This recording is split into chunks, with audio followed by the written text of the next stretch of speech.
माननीय स्वास्थ्य मंत्री जी, आपका नाम मंगल है, लेकिन आपने स्वास्थ्य व्यवस्था को अमंगल करने का काम किया है। स्वास्थ्य मंत्री को राजनीतिक बयान में ज़्यादा मतलब रहता है, इनको अपने स्वास्थ्य व्यवस्था को ठीक करने में कोई मतलब नहीं है। ये कहीं ना कहीं स्वास्थ्य व्यवस्था को स्ट्रेचर पर भेजने का काम किया। स्ट्रेचर भी इनके पास नहीं है, जिस कारण आज बोर्डे पर जो इलाज के लिए सीटी स्कैन के लिए मरीज जाते हैं, उनको ले जाने की व्यवस्था होती है परिवार के द्वारा। वेंटिलेटर तो दूर की बात है, सही से सुई देने वाले भी लोग नहीं हैं। बेहतर स्वास्थ्य व्यवस्था के नाम पर सिर्फ और सिर्फ लूट का मामला चल रहा है। यूनिक हेल्थ कार्ड, पहले तो अपना हेल्थ को ठीक कर लें स्वास्थ्य मंत्री जी। पहले तो बिहार में स्वास्थ्य व्यवस्था को ठीक कर लें। बिहार में जिस तरह से आपने व्यवस्था को कोमा में पहुंचाने का काम किया है, स्वास्थ्य अपने आप में रोना रो रहा है कि हम स्वास्थ्य विभाग हैं कि नहीं है। दैनिक भास्कर का आज का आप पेपर उठाइए और पहला पेज देखिए, उसमें सरकार कह रही है कि अब हम लोग जो हैं यूनिक हेल्थ कार्ड बनाने जा रहे हैं। आधार कार्ड जैसा ही होगा, उसकी सारी रिकॉर्ड होगी, जो भी आपका इलाज जांच जो भी है। लेकिन आप दैनिक भास्कर के ही अखबार में आज का एक और खबर है कि आरा के सदर अस्पताल में जो है स्ट्रेचर नहीं था। एक 80 साल की बुजुर्ग महिला थी, उसको बोरा में जो है कर करके लिया गया। यानी कि जो स्ट्रेचर पे जो बैठाया जाता है, यानी जो पेशेंट होते हैं उसको रखा जाता है, उसके बदले बोरे में उनको जो एक पट्टी से 2 लोग पकड़ लिए और एक साइड से 2 लोग पकड़ लिए और उसको बोरे में ले जाया जा रहा है। यह है बिहार का सिस्टम। महत्वपूर्ण बात यह है कि उस राज्य का जो प्रभारी है स्वास्थ्य संबंधित, वो खुद स्वास्थ्य मंत्री मंगल पांडे हैं। बताइए ये स्थिति। हमारे साथ राजद के प्रवक्ता हैं एजाज अहमद जी। सर, स्वास्थ्य मंत्री जहाँ के प्रभारी हों जिस जिला के, उसकी स्थिति देखिए, स्वास्थ्य मंत्री पूरी तरह से अपने आप को राजनीतिक रूप से सिर्फ और सिर्फ इस्तेमाल की वस्तु बना लिए।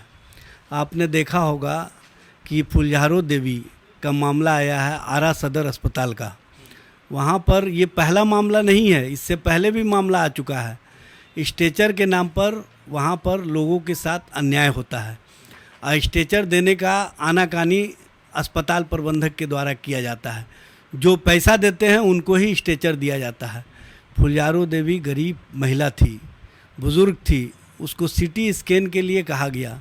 सीटी स्कैन के लिए जब परिवार के लोगों ने स्ट्रेचर की मांग की तो कहा गया कि स्ट्रेचर नहीं है, ये अव्यवस्था है। पूरी तरह से जो सदर अस्पताल आरा का मामला है, ये कोमा में चला गया है। और ये आरा ही का मामला नहीं है, पूरे राज्य भर के व्यवस्था का आपने देखा होगा कोविड काल में किस तरह से अव्यवस्थित था। कहीं अस्पताल के नाम पर मवेशी रह रहा था, कहीं पर चारा था, कहीं पर चारपाई लगा हुआ था, वहाँ पर डॉक्टर नदारत थे। खुद बिहार सरकार ने स्वीकार किया है पटना हाईकोर्ट में कि हमारा जो इंफ्रास्ट्रक्चर है अस्पताल के व्यवस्था के मामले में 60% मेरे पास सामान नहीं है। ना तो जांच के लिए सही सीटी स्कैन मशीन है, ना एक्सरे मशीन है, और ना ही अफसोस की बात यह है कि बिहार सरकार बड़ा बड़ा दावा करती है कि हर अस्पतालों में हमने व्यवस्था बेहतर कर दी है। अस्पतालों की व्यवस्था का क्या हाल है, ये माननीय स्वास्थ्य मंत्री मंगल पांडे जी का जो प्रभार वाला क्षेत्र है आरा, उसके व्यवस्था से समझा जा सकता है। माननीय स्वास्थ्य मंत्री जी, आपका नाम मंगल है, लेकिन आपने स्वास्थ्य व्यवस्था को अमंगल करने का काम किया है। पूरी तरह से बिहार में जिस तरह से आपने व्यवस्था को कोमा में पहुंचाने का काम किया है, स्वास्थ्य अपने आप में रोना रो रहा है कि हम स्वास्थ्य विभाग हैं कि नहीं है। ये सरकार की व्यवस्था है। एक और रिपोर्ट आई थी कोरोना काल में कि बिहार में जो 38 जिले हैं उसमें से लगभग 75% जिले में जो है एक सीटी स्कैन का जो जांच मशीन वो नहीं है, वो भी नहीं होता है। सीटी स्कैन का मशीन हाँ, की तो दूर की बात है, पटना पीएमसीएच एनएमसीएच में भी नहीं है। ये स्थिति है। आप देखे होंगे कि बीच में पीएमसीएच में हालात ये थे कि वहाँ पर एक्सरे मशीन भी काम नहीं कर रहा था। सरकार सिर्फ और सिर्फ बयानबाजी और बयानवीरों की सरकार है, और इस बयानवीर में सबसे आगे हैं स्वास्थ्य मंत्री।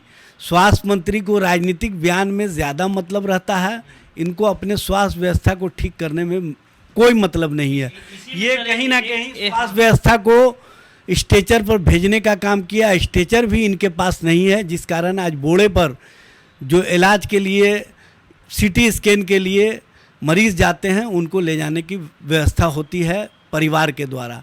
ये स्थिति है। एक विधायक थे, इन्हीं के विधायक, जदयू के विधायक है, सुपौल जिले से संबंधित विधानसभा में रहते हैं। उनका कहना था कि अगर वेंटिलेटर चलाने वाले कर्मी अगर होते अस्पताल में सुपौल के, तो हमारी जो है पत्नी का देहांत नहीं होता। उनकी जदयू का विधायक का ये बयान। देखिए, वेंटिलेटर तो दूर की बात है, सही से सुई देने वाले भी लोग नहीं हैं। जो बहाली की गई है वो बहाली किस तरह से हुई है आपको पता है। यहाँ पर बेहतर स्वास्थ्य व्यवस्था के नाम पर सिर्फ और सिर्फ लूट का मामला चल रहा है। दवाई लिया जाता है अस्पतालों में मरीज़ों को फ्री देने के लिए, लेकिन अस्पताल में पहुंचने से पहले वो जो बिचौलिया हैं उनके घर तक पहुंच जाता है और बिचौलिए के माध्यम से उन मरीज़ों को पैसे लेकर के दिया जाता है। यूनिक हेल्थ कार्ड बनेगा सर? यूनिक हेल्थ कार्ड, पहले तो अपना हेल्थ को ठीक कर लें स्वास्थ्य मंत्री जी। पहले तो बिहार में स्वास्थ्य व्यवस्था को ठीक कर लें। आपने आयुष्मान कार्ड बनाया, आयुष्मान की क्या स्थिति है आप देख रहे हैं। आपका जो भी योजना है सिर्फ और सिर्फ कागज़ों पर है, कागज़ों पर योजना नहीं चलती है, सरजमीन पर उतारने की आवश्यकता है। सरजमीन पर ये सरकार कहीं नहीं दिख रही है। ये सरकार सिर्फ और सिर्फ सरजमीन के नाम पर लूट का एक साधन बन गई है और लूट के साधन के कारण आज नए नए इन्वेंशन किए जा रहे हैं, नए नए आविष्कार किए जा रहे हैं, नई नई बातें की जा रही हैं सिर्फ लोगों को भरमाने के लिए।